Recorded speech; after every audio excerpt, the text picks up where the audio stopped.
Hey YouTube, Catman Awesome 9 here. I've changed my hero build. I just thought I'd show off. For the most part, I didn't change too much. I turned it for the most part into a Bubble Beat deck, but my sideboard is most of the good stuff, most of the cool stuff that I showed you guys before. And I figured I'd go through that real quick. So, start off, we have our hero engine, which is 1 Stratos, 3 Bubblemen, and 3 Neos Alius. Strat searches, Bubbleman special summons for Exceeds, and Neos Alius is Gemspark, and a 1900 beater. I added 2 Thunder King Rao, because I felt that this card was a lot better than Ocean in this deck. I limits my hero targets to 7, but with the spell and trap lineup and these things, you really can't go wrong. And I run 2 Photon Thrashers because it's another rank 4 target to make some rank 4 warriors. Great card overall, and fun card to play. Because when you drop it, it's like a Cyber Dragon. You can attack with it, but if you have another monster, you can't, so you just Exceed with it. For the spell lineup, Book of Moon, Rhoda, Darkhold, Heavy Storm, Reborn. There's our staple stuff. Triple Gemini Spark for popping and drawing. Triple Miracle Fusion for fusion summons. Double E-Call. 2 Super Polys because 3 is a little bit cloggy. 2 Forbidden Lance because you have to be able to get over those big monsters. And 2 Pot of Dualities because it's duality. Onto the traps, we have 1 Solemn Judgment and 2 Solemn Warning. 2 Torrentials, 2 Mirror Forces, and 2 Bottomlesses. And the biggest difference in the main deck from mine, other than monster count, are traps. Because I did not run any traps prior to fixing this into Bubble Beat. But I do like Bubble Beat a lot. It is a lot of fun. It is a very consistent build, and it is very fast, and I do like that about it. Trying to think of other things that are really big differences. Photon Thrasher and Thunder King is the first time I've ever run non-hero monsters in my heroes. But they're very good cards, so there's good reason for that.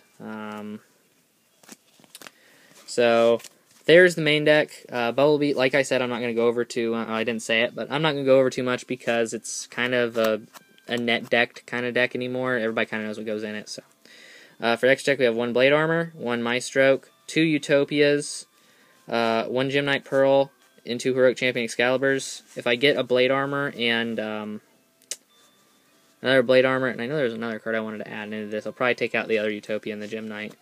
For the fusions, 1 of each, the elementals at least, we got Gaia, 2 Ab-Zero, 1 Nova Master, 1 Escuridao, 1 Great Tornado, and 2 Shinings. So, that's it for the main deck. For the sideboard, which is always an option, whatever you want to put in it, I have the 3rd Thunder King, 1 Gorz, 2 Snowman Eater, and then the stuff that I took out that was heroes that I want to keep, so we got 2 Oceans, 2 Voltics, a Heat. Spells, we have the 3rd Super Poly, 5th Hope, the 2 Heroes Bonds, the 2 Heroes Lives, and the 3rd Forbidden Lance, and then this is just my Gorz token. So, like I said, it's almost the exact same thing, but I think I'm going to primarily play the build that I just showed you guys now, because it is much more consistent. On another note, I know there's something else I wanted to... I do want to play Gladiator Beasts, and I thought I'd gotten rid of it, but I'm glad I didn't. But I still have my Heraclinos. So, I really do want to play Glad Beast because I feel that in this format, being a little bit slower, it could go a lot faster. The cards that I just remembered, the extra deck cards that I wanted to add were Shockmaster and the 2nd Blade Armor. So, if I get a Shockmaster from the 10 and a Blade Armor from somebody else, or maybe I'll pull one out of a 10, that'd be awesome. But if I get a Blade Armor and another Shockmaster, those I'll probably take out the Gem-Knight Pearl and the 2nd Utopia, because Shockmaster is a little bit better than Utopia. Big shocker there. That's actually almost a pun. Not intended to be, but, it came out as one. So, yeah, this is a really quick deck profile, so I really don't want to leave it at that. What else is there to talk about? I want to find decks that can run Destiny Engine, so if you guys have any suggestions for decks that run the Destiny Engine really, really well, leave it in the comment section below, PM me, send me a message on Dueling Network,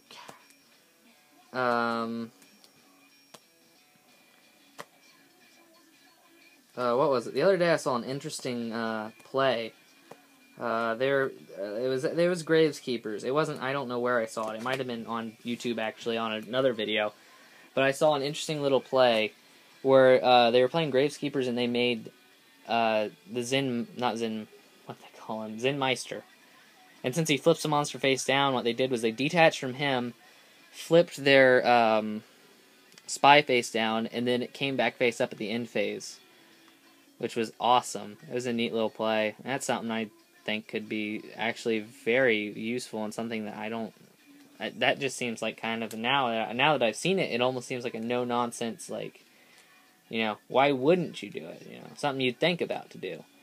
But I guess it's just something a lot of people don't want to do because you don't like to lose your field presence. But, I guess that's it for me. I'll probably go to the release tomorrow. I'll try. We don't know what's going on, so if I don't, I don't. If I do, I'll show you what I pull, and if I win anything, I'll show you, and what I trade for. So, I'll see you guys later.